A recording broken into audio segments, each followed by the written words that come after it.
fait 2 ans que nous avons travaillé cette exposition avec des grandes sculptures monumentales qui donc jalonnent les rues de Chambéry, avec des sculptures composition bonbons en polyester, des sculptures en aluminium, que des sculptures qui sont effectivement pour l'extérieur. Et puis j'ai le grand plaisir ce soir de vous accueillir pour mon vernissage au Musée des Beaux-Arts de Chambéry, dans cette merveilleuse salle tout en longueur, avec des œuvres qui changent effectivement de celles qui sont actuellement dans la ville, puisqu'il s'agit ici principalement de sculptures bonbons en marbre.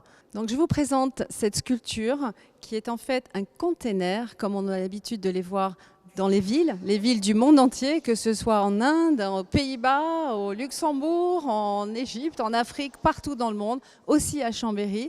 Mais cette œuvre a la particularité d'être travaillée en aluminium et surtout d'avoir une torsion. Et cette torsion, c'est bien entendu mon sujet de prédilection que je décline avec les œuvres bonbons, mais j'ai décidé de prendre un container et de lui faire une belle torsion au centre, parce que je veux en fait susciter l'intérêt et avoir une prise de conscience. Il y a 2 ans, Chambéry avait innové avec la présentation des œuvres de Livio Benedetti dans le cœur de la ville.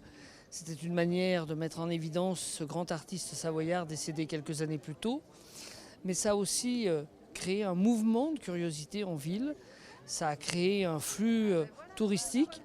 Et donc, à partir de ce moment-là, Alexandra Turnard et Cathy Leggio se sont mis en recherche d'autres artistes qui, à travers des statues monumentales, viendraient égayer le cœur de notre ville pendant la saison estivale. Madame Jenkel, qui est une artiste internationale, après Dubaï, New York, Londres, a accepté de venir exposer quelques-unes de ses œuvres à Chambéry, dans la rue, et dans l'une des salles du musée de notre ville. Nous sommes naturellement très fiers qu'elle ait accepté de venir à Chambéry et d'associer le nom de Chambéry à ces grandes villes du monde. Mais c'est aussi la manière pour Chambéry de donner un clin d'œil à l'art contemporain. Toutes les formes d'art doivent être présentées au public et c'est donc un peu une innovation cet été. Elle peut en appeler d'autres vraisemblablement dans 2 ans.